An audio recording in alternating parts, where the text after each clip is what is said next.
Today, Masha Beslan is talking to us, who is a postdoctoral associate in syntax at the linguistics department at Georgetown University. She holds a PhD in linguistics from the University of Maryland. Her research focuses on syntax and its interfaces with form and meaning, with a particular interest in what the combinatorial limits of natural language reveals about its general properties. She has an empirical focus on Slavic and Mayan languages and has worked on topics including mixed categories like participles and nominalizations, and also locality, ellipsis, tense aspect systems, and case, uh, with several publications in top-tier journals. Please join me in welcoming Masha. Thank you. Thanks for the invitation. And I'm really excited to be here with you all. Can you all hear me? Do I sound okay? Okay. So I think I might start by actually sharing. I should have done that before, but it's fine. I'll share in the chat, and then I'll also share my screen. But just so I personally like to have people's handouts so that I can go back and look at the data. So I'll do that right now. Just give me a second. Okay, and then if more people come, maybe I can reshare. But yeah, it should be in the chat. And then I will do that several times during your talk, great. making sure others who join us later have access to the handout. Okay. Okay. So I'll share my screen. Hopefully you can see. I will these things. Okay, so I decided to talk about ellipsis today, and it's kind of a surprise to myself as well. And actually, in the invitation, maybe we'll talk about locality, but a lot of that work is published and available. And so I thought this project is currently at the stage of a manuscript that I'm circulating. So I'm really excited to get feedback about it. So here it is: mismatches under ellipsis, syntactic identity, and theories of features. So hopefully the size is good for you all. And okay, so I'll be talking about ellipsis, like I said, and I'm using ellipsis here in kind of the technical sense to mean that, human languages have these constructions where portions of the sentence are missing from the surface, but their structural presence can be diagnosed in various ways. And we'll talk about the specific ways for the construction that I'll be talking about. But here in one, you can just see some examples of various kinds of ellipsis. So she can't make tortillas. She doesn't know how to make tortillas, right? He's directed one project, but she's directed many. She plays the piano, but they don't, right? So we have different kinds. And one of the questions that's been very pertinent in the research on ellipsis has been this so-called identity question, namely, what is the relationship between the material in the ellipsis site and its antecedent?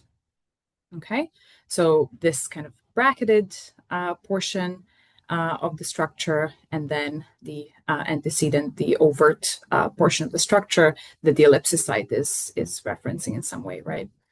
And we know that this, even without saying too much about this and just having a very cursory look, we know that this relationship has to be constrained in some way that allows some mismatches between the antecedent and the ellipsis side, but not all of them, right? It's not just a free-for-all. So we can see actually that in one, the ellipsis side and the antecedent are not identical, right? So here in the ellipsis side, for example, we have a to infinitive, whereas here it's just an infinitive, plural singular, and so on. But we can see in two that not everything goes, right? Not anything goes. So she tried to freeze the cake, but it wouldn't freeze.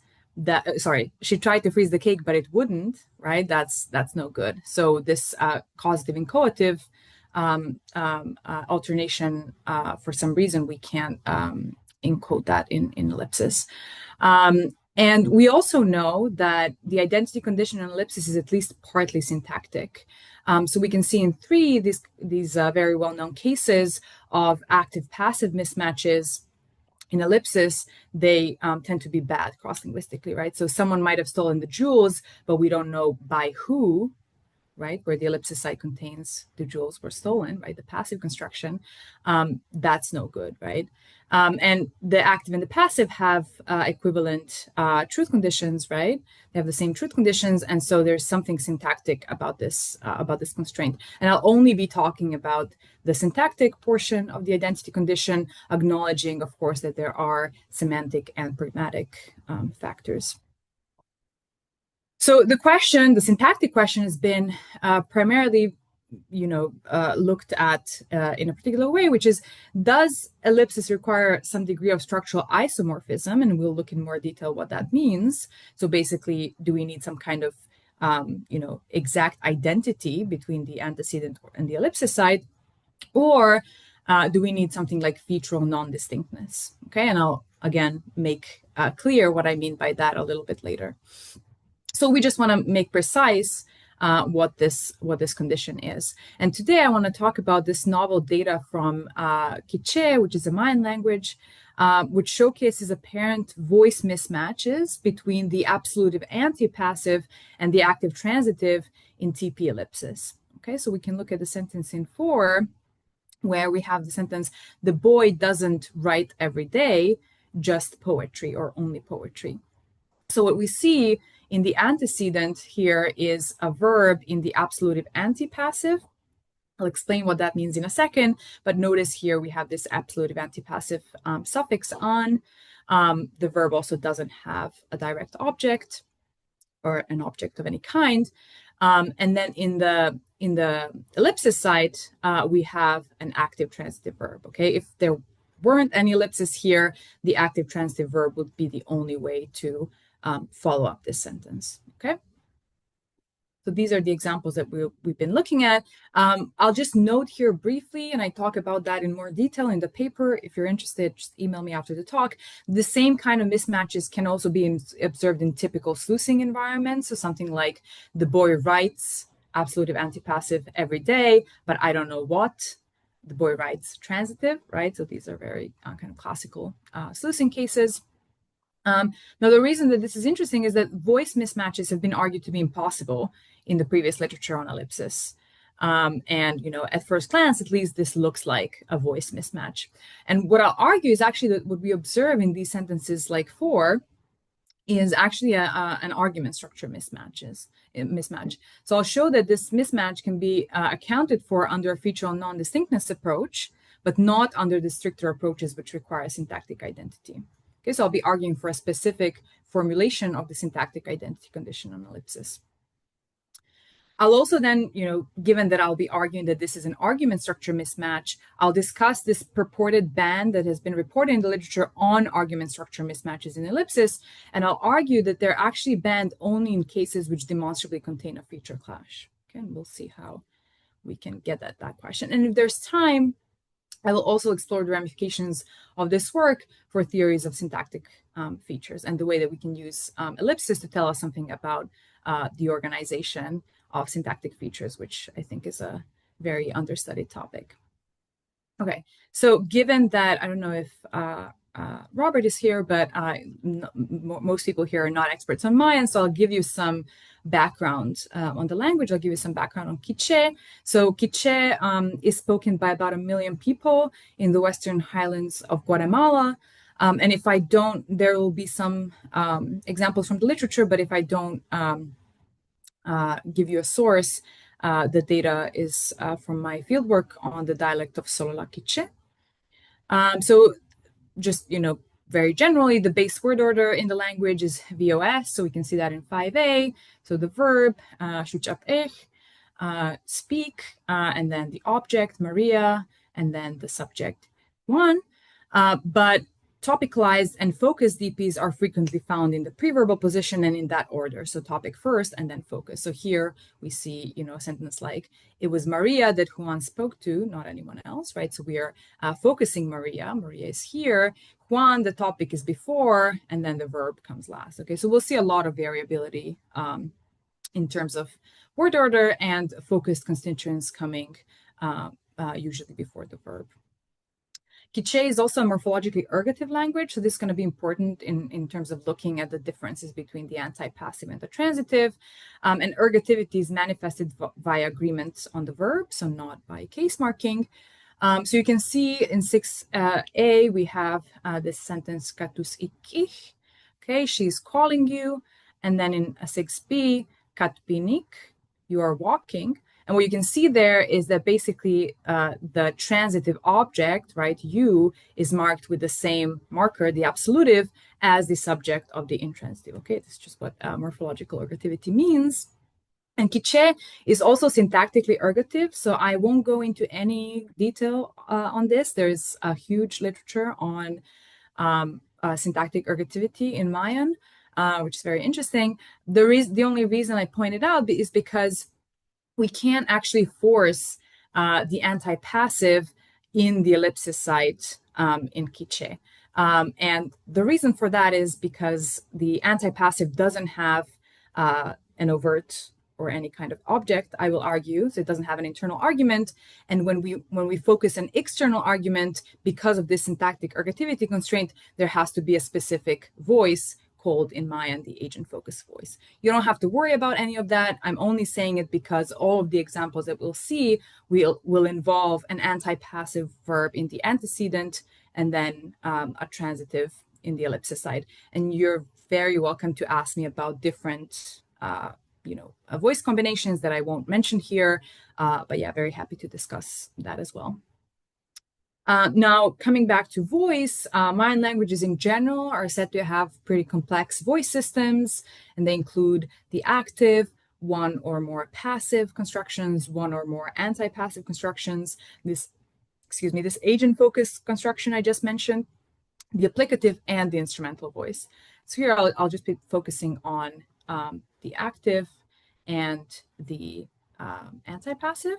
So in Quiche, the morphological expression of active voice is null. You'll see that throughout. There won't be any kind of special marking on, just regular active transitive verbs. And the absolutive antipassive uniquely has this suffix where there's a vowel. There are rules as to how this vowel is obtained or what kind of vowel it is, depending on the verb, and then followed by n with all verb bases. So you can see some examples in 7, and I just mentioned this in case there are any Mayanists in the room. In this dialect of Quiche, this suffix is unique to the antipassive. Okay, it's different from the agent focus. It's different from all other voices. Quiche also has 2 tense aspect markers, which are sh and k. So here you can see the k, which I mark here as non-past. Some people mark it as aspect. It doesn't really matter for our purposes. What matters is that both of these markers are affixes, right? They're prefixes that attach to the verbal stem. And Quiche doesn't have an equivalent of do support. So when we have ellipsis, verbal ellipsis in finite context, we will always elide the entire verbal context, and so the whole domain, kind of the spectral or tense domain, right? For sure, the domain above the argument introducing portion of the verbal spine. Okay, so that's all about Quiche. Hopefully that wasn't too fast or anything. So I'll go into the proposal and give you a little roadmap, and then we'll get into the meat and get into the data.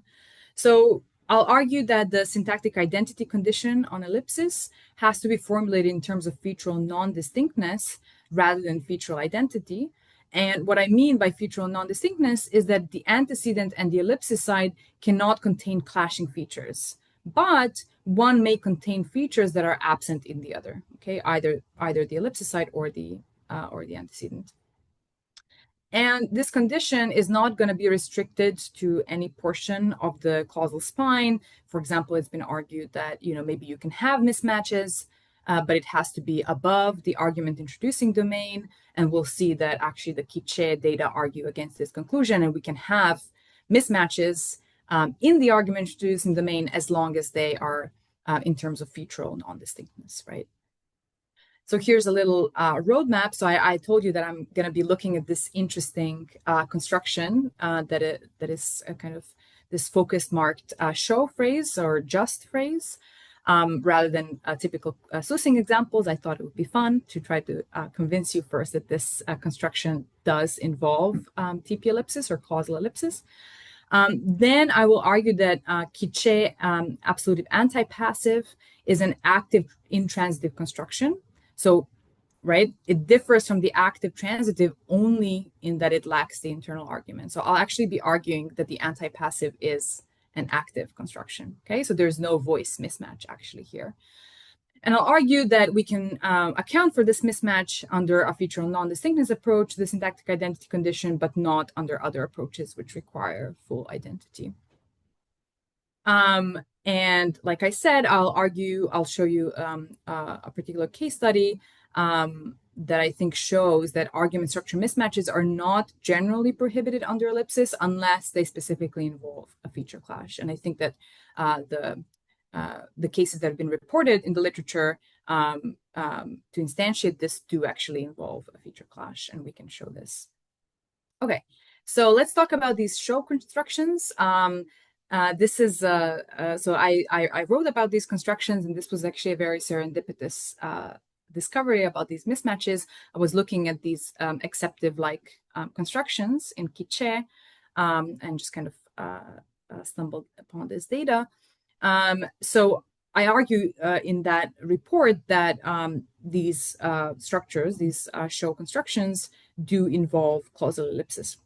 So I'll show you some data. I won't go through all the evidence for this, but there will be a bunch left on the handout, which you can ask me questions about. So first of all, it's important to know that this construction, this show phrase, this only or just phrase, can be extended into a full clause. So something like 8.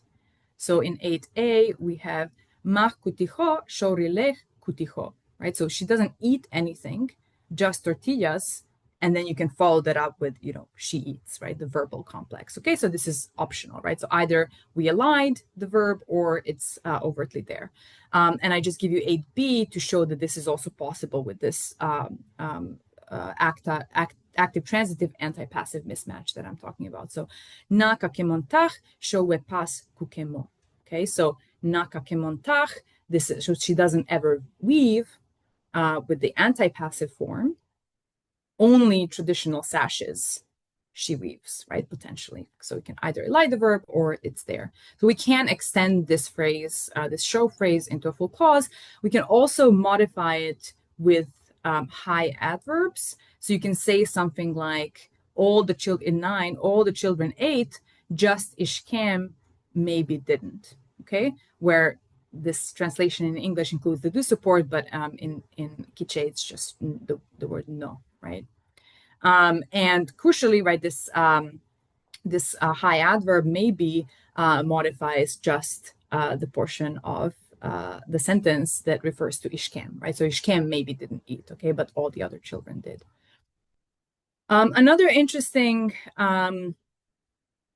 diagnostic we can use to show the presence of causal structure with these phrases is that they give rise to ambiguity in if you insert them into sluicing environments, which has been argued to be a hallmark of clausal acceptive constructions. I haven't mentioned this, but these acceptive-like constructions, like this show phrase, kind of cross-linguistically can either be causal or phrasal, and these are some of the diagnostics used to show that. So we can show this just first with examples from English. In 10, so we have the sentence, nobody liked the movie except John, but I don't know why. Now, we have the reading in 10a, but I don't know why nobody liked the movie except John. And this is predictable given that the antecedent here is nobody liked the movie except John, right? So that's understandable. What's kind of surprising at first glance is the availability of the reading in 10b, but I don't know why John liked the movie. Okay, and the reason this is surprising is because the string John liked the movie is not present on the surface in the sentence, right? So the explanation that's been given for this is that actually the acceptive itself has hidden causal structure, and it itself supplies the antecedent. And so it looks something like this. So nobody liked the movie except John liked the movie, right? And so we can use this John liked the movie as the antecedent, as the antecedent for the sluice in this sentence in 10. Okay. And coming back to show constructions, they show the same kind of ambiguity in sluicing. So you can have 12, mahun utskunariwa, shori nantash, pero nawe tantachacha. No one likes the food, just Doña Tasha, but I don't know why, right? And this can mean either, but I don't know why no one likes the food, except Doña Tasha, or it can also crucially have this other reading where I don't know why Doña Tasha likes the food, okay? Again, showing that we have hidden causal structure with this show phrase here. Another structure, and then I'll stop. I'll stop with this. Allows stranding of syntactic material under movement, just in general, right? So we can have something like Pedro danced with a woman, and if we ask a question about this, which woman did Pedro dance with? Like in English, we can have with which woman did Pedro dance, right? Where the prepositional element moves with the WH phrase or it gets stranded, right? So this is the same in Quiche.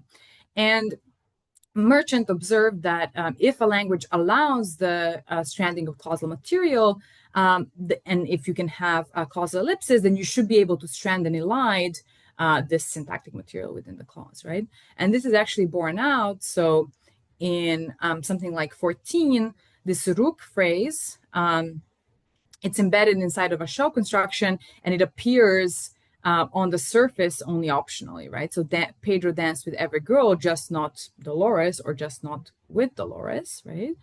And the way to account for this is to say, well, this show phrase, as we have seen in general with focus phrases, it's standardly focus fronted prior to ellipsis. And rook, just like in the normal case, either is displaced along with this WH phrase or it's stranded in situ and then elided, right? But crucially, in order to have this, we need to have clausal structure in the ellipsis site with this show phrase. And this is just some evidence that this is not about some kind of something trivial, like an existing instance of the same element in the main clause. And I'll let you look at that yourself. And I'll keep going. There are other diagnostics. So we're pretty sure that this show construction does involve causal ellipsis. And like I said, the crucial thing for us is that the antecedent can contain a verb that is in the absolutive antipassive, even when the verb in the ellipsis side has to be active transitive, given the presence of the direct object in the remnant, right? Now, as I said, such mismatches constitute a potential problem for theories which posit a syntactic identity condition on ellipsis, right? Depending on what we say is the content of this identity condition. And so in order to say something more about this, we need to understand how exactly the antipassive differs from the active transitive verb form. And so that's what I'm going to do next. Again, I won't go through all these things because I want to get to other things and also leave time for questions. But the conclusion is that the Quiche absolutive antipassive is syntactically intransitive. Okay, it's a sort of regular intransitive verb. So notice I talked to you about morphological recursitivity, and absolutive antipassives only have absolutive marking. So you can see here the absolutive third singular, which in this case is null. Other persons are overt. And this is just the hallmark of intransitivity. You can compare that with the same verb. In the transitive form, it's going to have the absolutive, but also the ergative case for the transitive subject. In addition to this, overt objects, no matter their definiteness or any kind of semantic or syntactic characteristic you can think of, are just disallowed with absolutive antipassives throughout. So I give some examples in 22 and just showing that you can't have anything. So this will be a definite or even some indefinites. All of them are bad, whereas they would be optional with transitive verbs because Quiche is a argument drop language. Okay, so we could either have just the verb, which tracks the persons of the arguments, and if they're topical, they can just be dropped, but they are optionally present. Not for the antipassive, though. There's this, you might have noticed in some of these examples, there is this SS morpheme. It's called the status suffix. It has a very long and very vast literature also on it. But I just want to point out that the absolutive antipassive here patterns with intransitive verbs in that this status suffix is ik, okay? And transitive verbs will have other status suffixes. So this will have, the antipassive will have the same status suffix as something like dance, right? Kind of inherent intransitive. Okay, I'll skip the depictives and resultatives. You can ask me about those. We also have, so there's this idea that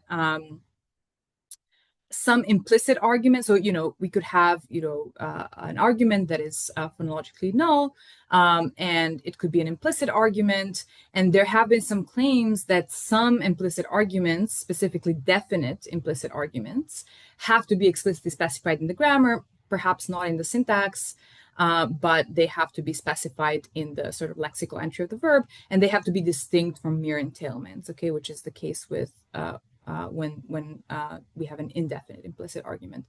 But actually, in the Quiché antipassive, this is relevant because definite and semi-definite implicit objects are just not allowed with the antipassive. They're allowed if the verb has transitive morphology, but not if it's antipassive. So we can see a sentence like 24, all the women tore their huipiles, and we can continue that with the old women repaired them with the transitive verb, right? So there's no overt object or anything like this, but the definite object is understood and marked here with the absolutive third person. But we cannot absolutely, in any circumstance, continue this with Rinimak tak ishokip sheti somanik, right? This is impossible. This is the antipassive form. And the intended reading, right, again, is the old women repaired them. But we can only get the reading, the old women repaired something, right? In which case this is infelicitous. Okay, so this is the structure. I'm just giving you here the structures that I propose for the Quiché antipassive, absolutive antipassive in 25A, and the active transitive in 25B. And you can see that the two structures are relatively similar. So what we see here that is distinct is that the little v here on the absolutive antipassive lacks a selectional D feature, right, which introduces the internal argument. And then I also assume that the active voice has an ergative feature, which is going to license case on the external argument. This is sort of independent of my own work. This is a kind of general consensus in the Mayan literature, right? So we see the presence of these two features on the active transitive and the absence of them on the absolutive antipassive, but more generally, the structures are pretty similar, okay? So in particular, the voice in both of these constructions is the active voice, okay? And, Quiché has a passive voice, for example, that would be different, but in these two cases, it is the same. So another thing that I argue in this work is that this, you may be wondering, what about the kind of what's traditionally called the antipassive suffix? And I argue that is actually the exponent of the intransitive little v, so the categorizer basically. And this is, like I said, not what people have argued in the past. So it's usually treated as the absolutive voice marker or the absolutive antipassive marker. And I think there's actually evidence to support this claim. So many regular sort of, inherently intransitive verbs in Quiché look like they're derived from a root that is followed by this suffix, even though, so in 26, I'm giving you these verbs and I'm segmenting them. They're usually not segmented, but you can see, and, of course, there are more of them, but you can see that there is like this trend, right, where we seem to have, especially because Mayan languages tend to have these CVC roots. This is a very typical thing of Mayan, and then they're somehow followed by this vowel and followed by N. So, for example, Bishoni, Katini, Kushlani, and so on. Now, we might wonder, right, are these decomposable into the root and these suffixes? And I think that we can show that they are. So one way to derive transitive verbs in Mayan, in Quiche from these verbs is to, descriptively speaking, take the transitive status suffix, which is vowel ch, and replace this vowel n and attach this directly to the root. So we can see in 27, kubishach, for example. So that is to sing something, sing transitive, right? And you can compare that to 26a, right? So we've taken away the on and added this ach, right? So that at least lends some credence to the idea that this vowel n is a morpheme that is distinct from the root, even in plain intransitives, again, not usually decomposed. And that this vowel n suffix is associated with intransitivity, plausibly, as I've argued here, as little v, or the verbalizer, which lacks a selectional d features, namely intransitive little v. So here are some interim conclusions. The Quiche absolutive antipassive is intransitive, and its structure is parallel to that of active transitive verbs, except for the lack of d on the verbalizer and the ergative feature on voice. Now I want to talk to you about the different formulations of the syntactic identity condition on ellipsis, and talk about which one of the formulations can accommodate these facts that we have seen. So we still need an explanation for how an active transitive and an absolutive antipassive verb can mismatch in features under ellipsis. So even if this is not a voice mismatch, even if it's an argument structure mismatch. So let's familiarize ourselves with some previous attempts to formalize the syntactic identity condition.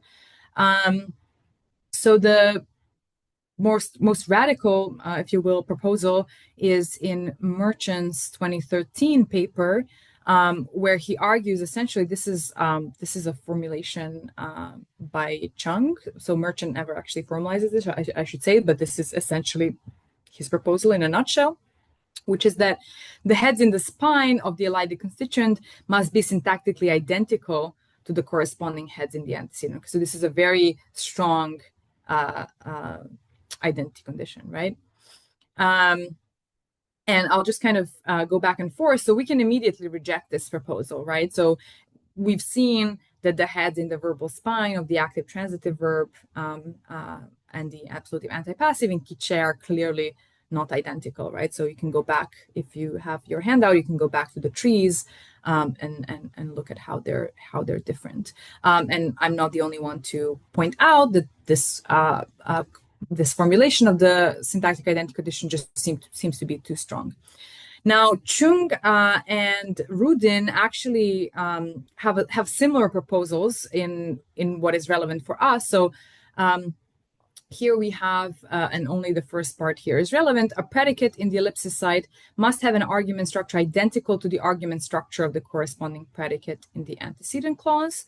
The second sentence there is not going to be relevant for us, but this is about, so the argument structure portion of the verbal spine basically has to be identical. And then Rudin says the heads in the eventive core, which is the highest VP associated with an event introducing predicate of the elided constituent, must be syntactically identical to the corresponding heads in the antecedent.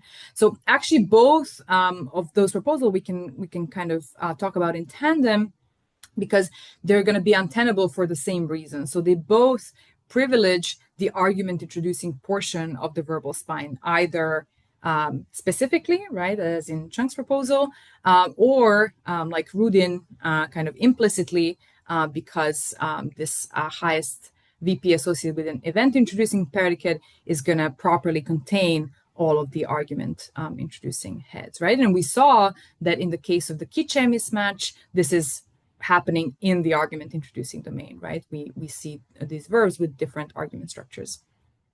Now, Ranero's proposal is the one that I think has most chance of being correct. And he says that the antecedent and material properly contained in the ellipsis site must be featurally non-distinct, and roots must match one-to-one. I won't discuss this in any detail. I'm happy to talk about it. So under his proposal, there can be feature mismatches so long as there are no feature clashes. And this can straightforwardly account for the Quiche mismatches in ellipsis. So as I said, and I'll repeat again, the only difference between the active transitive and the absolutive antipassive is that the AP lacks the selectional D feature and the ergative case feature, and this is not a feature clash, right? And so it should be allowed under ellipsis, but not under any of the other approaches, right? Now, unfortunately, I won't have time to talk about this, and it's a very interesting, if you're at all into Mayan or at all into microvariation. I think this is an interesting point that I discuss in the paper version as well, which is that in the closely related language Kakchikel, where a lot of these sentences sound very similar, actually active, transitive, and absolutive antipassive mismatches are disallowed under ellipsis. So there are other mismatches under ellipsis that are possible. Specifically, you can look at Ranero's dissertation, but this particular one is not allowed, right? Unlike in Quiche. And what I show in the paper is that there's actually evidence that the absolutive antipassive, the structure of it in the two languages is different. Okay, so there's also this recent work by Burkina and Polinsky, where they also show that it's different. And I have a slightly different take on it, but again, showing that it's different than in Quiche. What I argue for Kakchikel, essentially that it's necessary to posit distinct featural specifications for this verbalizer on active transitive verbs and absolutive antipassives in order to account for their selectional restrictions, which is completely separate from the issue of ellipsis. And this then leads to a feature clash under ellipsis and accounts for why these mismatches are disallowed in Kakchikel. But again, this would take us too far afield to discuss, and so I won't talk about this. I do want to talk about this issue that is kind of, I think, of more general interest, which is about argument structural alternations in general under ellipsis, which have been argued to be impossible. And as we have seen, I've argued that what we see in Quiche is essentially an argument structural alternation, namely between a transitive and an intransitive form of the active verb, right? So I'll bring in again these examples that we saw in the beginning. So we can say this can freeze, please freeze this, but not this can freeze, please do, right? So this is called the inchoative causative alternation, and this is not possible to have this mismatch under ellipsis. So if we understand the Quiche mismatch as a transitivity alternation, then why are these, which are essentially also transitivity alternations, why are they impossible, right?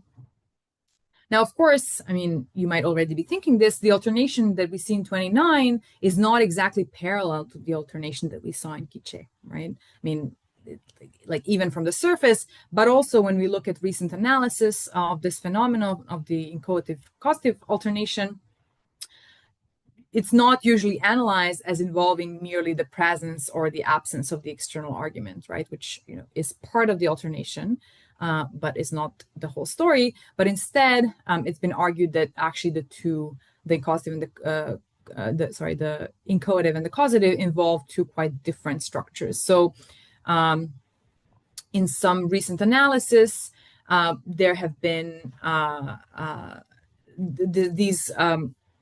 these, among other argument structural alternations, have been argued to be encoded via different flavors of the verbalizer. So we have V do, V cause, V become, and we'll see there is good reason why these analyses posit these different flavors of V and why we don't want to do that in Quiche. So of course, these flavors of V have distinct distributional patterns and also interpretations at the interfaces.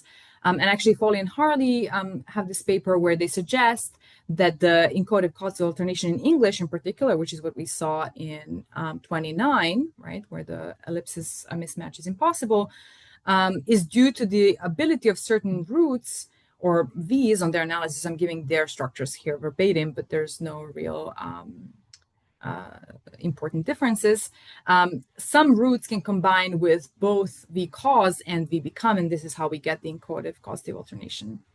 So here are those trees for the plate broke versus John broke the plate. Okay. And if we just look at these structures and we go back to Ronero's formulation of the syntactic identity condition, we can immediately see why these mismatches would be disallowed, but the one in Quiche would be allowed, right? So this mismatch involves a feature clash, right? So we see that these V's, right, they have different flavors, essentially meaning that they contain distinct features. Now, of course, our syntactic identity condition is going to derive this band mismatch, right, with the causative incoative alternation only if there is reason to dismiss the simpler analysis, right, that we gave for Quiche, which revolves around the presence, just the presence or absence of the external argument, right? So what is the reason that we disprefer that analysis? Well, the reason is that the different V's, different flavors of V's or different featural specifications are necessary because only certain V's or certain roots can be inserted under V become or V cause and etc. For example, there's no causative version of arrive or descend, and you can say similar things about the incoative verbs. So if you take an approach that just says, well, there's a presence or absence of a D feature on this little V, right, or what I called voice, and say that this drives the alternation, then you can't account for this pickiness, right, the seeming pickiness of which roots you want to combine with versus which ones you don't, right? So you essentially are encoding a selectional restriction, right? And this approach, in the case of the causative incoative alternation, would massively overgenerate. And this actually is the motivation that Foley and Harley give as to why they have these different flavors of V, right? Now, the analysis of Quiche that I gave, where the only distinction between the AP and the transitive is the presence or absence of the internal argument, essentially doesn't overgenerate because all transitive verbs in Quiche have AP counterparts. Okay, so we can basically say that the distinction between the two can be encoded via the presence or absence of D and erg on V and voice. So if these features are present, then the result is an active transitive form of the verb, and if they're absent, the result is an absolutive antipassive. I have a footnote there that says that this is not just about, it's not necessarily just about the productivity or the, what's the word, the kind of, if you have a fully productive alternation, that it, should be analyzed in a particular way. It's not just about that. We have to look at other things as well, but in this case, that's how it will pan out. So what I conclude is that argument structure mismatches are not banned in general under ellipsis. They're allowed so long as they don't involve feature clashes. Okay, and then you can tell me, I'll probably, I assume we want time for questions, so maybe I'll just go to the conclusion now. And there's, this section on features is very small. It's essentially saying that if this syntactic identity condition, the way that we formulate it is correct, then we want both privative and non-privative features in the syntax, given that some mismatches are allowed and others are not. I can talk about that more.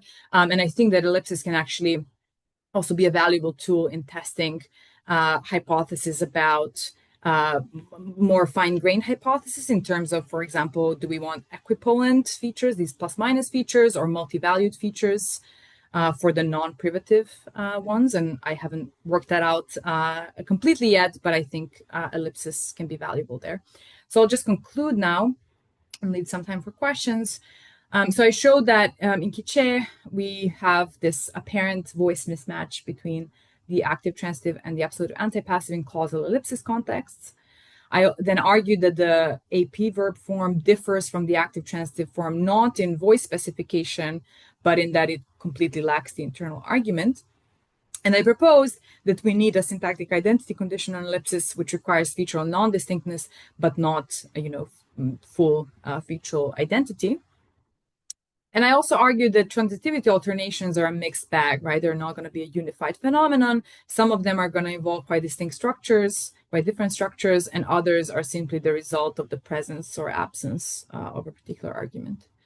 I didn't argue for this for you, but I'm going to say it now. I think this has a direct impact on our understanding of syntactic features and their organization into featural systems.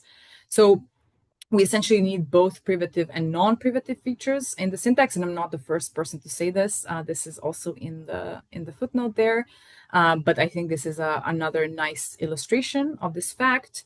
And I think that research on feature mismatches under ellipses may be important in understanding whether the non-privative features are equipotent or multivalued, or whether we need both. Thank you.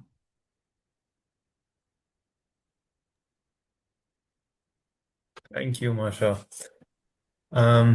So now we have time for questions. So if you have questions, you can raise your hands. I see Massimo, you can go. Okay, so in his, Jason Merchant, the beautiful title of his book, The Syntax of Silence, beautiful title. He has a number of restrictions, but one that I think remains, what is elided must be a constituent. I don't see that in your beautiful work, it goes against that. What is elided must be a constituent. Do you agree with it? Yes. Yeah. Yeah, I'm not saying anything about that. Yeah. Mm-hmm. Yeah, I don't want to mess with constituents. I think we need constituents, and the syntax cares about them all the time. Heidi. Okay, I see Heidi. You're You're muted. There we go. Hi. Hi. Thanks for giving us this lovely talk, Masha. It's really great. It's good to see you again. And also, it's good to see that Flavors of V are doing some useful work somewhere in the world. That's great. So that was very happy making. So I just, I think I asked you this long ago. And I think the answer was no, because Mayan thus doesn't want doesn't want subjects to be inanimate. But I wondered if there was an animacy constraint on these antipassive verbs subjects, because I think you're like this work that Rafi and I are doing with object drop has this corollary of animacy constraints on the subjects. And I think I asked you about this, and you kindly looked into it and found that there was no such thing as an inanimate subject of a transitive verb anyway. I don't remember this, so you might have asked me and I forgot. Well, I maybe didn't ask you, it just hallucinated the whole thing.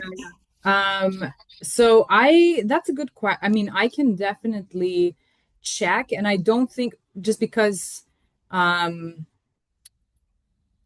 these writing is never going to be an inanimate subject. You have to find very particular verbs. Right. So yeah, so I could try that. Can you tell me why? So if there is an animacy restriction, you just mean like in general, there could be in general, the ones that drop their transitive verbs that drop their objects. So the effect that we found in English was that, and Levine and Rappaport also found, you've got the verb sweep right there, so I'll use that. You can use sweep in English with an inanimate subject like rain or flames or something vertical that goes across the surface. So you can say things like the flames swept the patio or the rain swept the patio. Or, of course, John can sweep the patio. That's fine. But you can say John swept, but you cannot say the rain swept. As soon as you drop the object, the subject must be animate. And I've been wondering whether or not that's true of antipassives. If they act like intransitivized verbs, the way you have the treatment, or whether they act like transitive verbs with detransitivized syntax in some tricky way. Yeah, I don't think I ever checked that, but I definitely can. I mean, it's very Right. easy. Anyway, it just would fit if it turned out that that was something that was demonstrable, it would fit kind of nicely with your treatment of the antipassive as like as just a truly intransitive structure. Um, But then, so because what about, I'm just curious, like about the, like these verbs, like the kind of what people call kind of inherently intransitive, although I think that they're also decomposable into more morphemes, but that's irrelevant. well, so So, that's an interesting question, right? So I suspect that they should all also exhibit an animacy constraint. And that would be more evidence that they are what you say they are as opposed to what other people might say they are. That's there, these kind, the kind of angle that Rafi and I are taking on it is like, the question is there a null existentially quantified object there in any sense? And if existential quantification produces something with an interpretation like someone, true intransitive that gets a theta roll, then we don't expect any of these kinds of animacy effects to arise. But if there's anyway, have a whole story about this, blah, blah, blah. I don't want to take up my whole question period with me blathering about me. Anyway, so that's just a question. I'll send you, we have a paper that's being reviewed, so I'll send that to you and would very much welcome your comments. Anyway, and then the last part of my question is about suppletion. So this is also a kind of a cool thing. In in English, might as well start with English. When you have a suppletive verb like go went, the suppletive form can antecede a deletion, an ellipsis of the other form. So Mary said she would go, and she did. Presumably she went is what would be would be pronounced, right? So the go antecedes when, and John went, and Mary said she would too. That mean would go, right? So the suppletive form counts as the same verb, and I verified this for Hyaki, which has a ton more suppletive verbs. So this could help refine what you're saying even further, in that it's requiring identity of roots independently of pronunciation. There's a sense of identity that is independent of the form of the root. And the suppletive forms should be able to antecede each other. And so I don't know if Quiche has any suppletive verbs, but if they do, it would be fun to look. yeah, thanks. I've actually been like super into suppletion and stuff, and that was like I was considering talking about that, but maybe not because it's all being written up.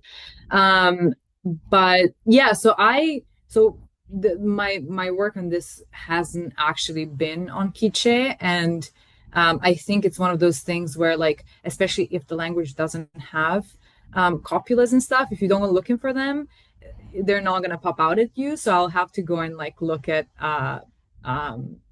grammars and see. I know about phonologically conditioned allomorphy, but I haven't looked at like I haven't found anything about actual suppletion. But I'll go look, and yeah, my prediction is that should work out. But yeah, should work fine. Yeah, that's great. Thank you so much. Really lovely talk.